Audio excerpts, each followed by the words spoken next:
postagem do Melk falando sobre um artigo que o BJJ Heroes falou sobre os coaches desse DCC, comparando o André Galvão, o Melk e o Danaher? Não? Então fique aqui comigo para você saber mais sobre isso.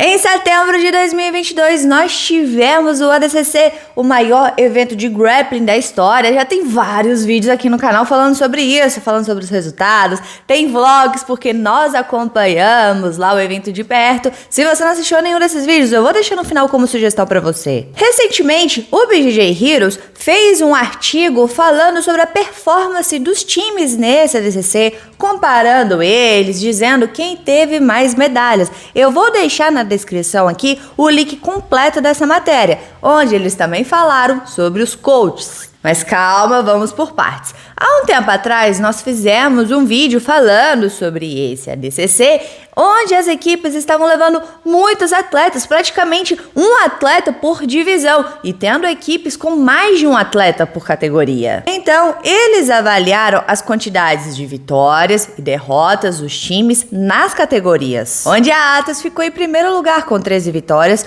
8 derrotas, uma taxa de 77% de vitórias. O Essential em segundo com uma taxa de 71% de vitória, seguido da New Wave com 69%, Fight Sports e Pedigo com 66%, ZR Team com 60% de vitória, Dream Art com 50%, B-Team com 46%, Alliance com 33% e o Team Planet com 27%. Já em número de medalhas, em primeiro lugar ficou a Atos com 2 ouros, 2 pratas e 1 bronze, seguido da New Wave com 2 ouros, 1 prata e 1 bronze, Fight Sports com 1 ouro, 1 prata e 2 bronzes, Caio Terra, Essential e Zenith com 1 ouro, o B-Team 2 pratas, a ZR Team BTT 1 prata, Dream Art e Pedigo com 1 bronze. Os números foram bem parecidos com a DCC 2019, onde a Atos ficou em primeiro lugar em praticamente tudo. Mas tem uma métrica que o André Galvão e o seu time foram superados na quantidade de finalizações, onde, de acordo com o BJJ Heroes, esse prêmio vai para a New Wave com 7 finalizações,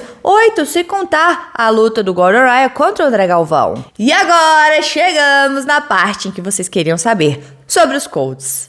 Então o que eles fizeram? Eles tentaram avaliar de forma individual, porque existem equipes que têm várias filiais e acabam que os atletas não têm o mesmo coach. E o propósito dessa análise é avaliar os coaches. Então eles avaliaram as performances dos atletas que esse coach treina. Então, em primeiro lugar, ficou o André Galvão, porque é surpreendente ver a performance desse time, sendo que o ADCC não é o principal conjunto de regras que eles treinam, com muitos competindo ativamente no kimono, na IBJJF, incluindo medalhistas do ADCC como Tairo Otolo, o Hulk e a Rafa Guedes. Então, em primeiro lugar, ficou o André Galvão como o treinador de maior sucesso. E em seguida, e bem perto, o John Danaher, que está na vanguarda do no-gi há algum tempo. E em terceiro, o garoto novo no quarteirão, o Melk Galvão, que, ao contrário dos outros dois que treinam principalmente atletas que chegaram no estágio avançado ou semi-avançado de suas carreiras, o time do Melk é 100% formado por ele, de branca a preta. Então, o Melk é o nome mais impressionante e grande crédito tem que ser dado à qualidade do seu trabalho, que também trouxe o grupo mais jovem para participar desse ADCC. O Melk então fez um print desse artigo falando sobre ele, colocou em suas redes sociais e falou, vou ler aqui para vocês.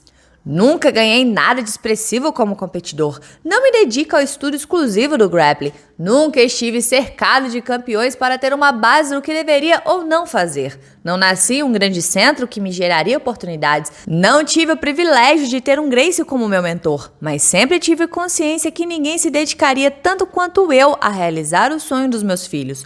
Foi com essa mentalidade e muito sacrifício que aos poucos meu trabalho como treinador foi ganhando notoriedade. Matéria bem interessante baseada em números e os números não mentem que saiu na BJJ Heroes e me coloca como o terceiro melhor treinador durante o ADCC. A matéria destaca que de todos os treinadores, eu sou o único que trabalhou os atletas desde a branca, enquanto os outros já pegaram seus alunos em estágios avançados. Outro dado importante que não foi citado é que eu tinha apenas 2 alunos em condições de medalhas, então em termos de aproveitamento, meu percentual foi maior do que de todos os outros treinadores, já que o Diogo e o Fabrício teriam que se enfrentar enquanto os outros treinadores que ficam acima de mim tinham atletas em todas as categorias.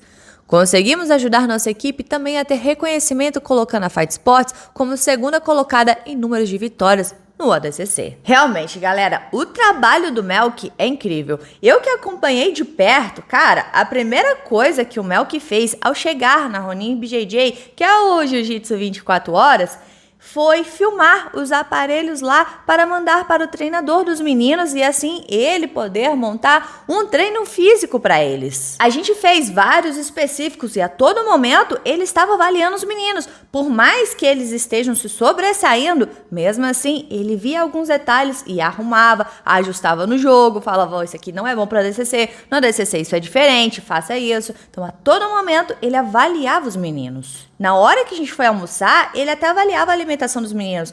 Come mais essa verdura, quero que você come mais proteína. O Mika, por exemplo, que ele não come carne, então ele tomava muito shake proteico. Então, realmente é muito profissional. E é muito diferente quando você tem um treinador por trás. Se você acha que é um atleta profissional só porque você treina mais de 3 vezes por dia, cara, o esporte evoluiu muito.